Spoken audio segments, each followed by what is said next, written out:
কৃষি সমৃদ্ধি এই প্রতিপাদ্যকে সামনে রেখে মুন্সিগঞ্জের সিরাজদিখানে 2025-26 অর্থবছরের কৃষি প্রণোদনা কর্মসূচির শুভ উদ্বোধন করা হয়েছে। সোমবার 6 মার্চ সকাল 11টার দিকে উপজেলা প্রশাসন ও কৃষি সম্প্রসারণ অধিদপ্তরের আয়োজনে উপজেলা পরিষদ মিলনায়তনে এ বিতরণ কার্যক্রমের শুভ উদ্বোধন করা হয়।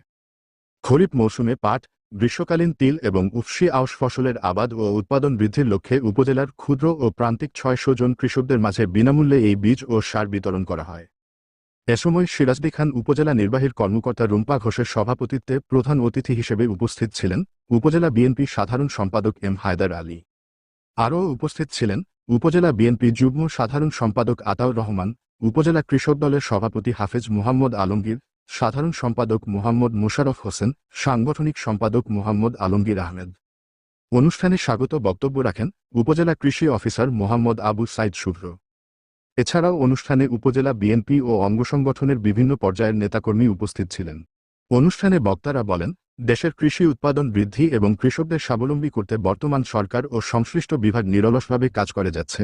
সঠিক সময়ে উন্নত মানের বীজ ও সার ব্যবহারের মাধ্যমে কৃষকরা যাতে লাভবান হতে পারেন, সেই লক্ষ্যেই এই প্রণোদনা প্রদান করা হচ্ছে।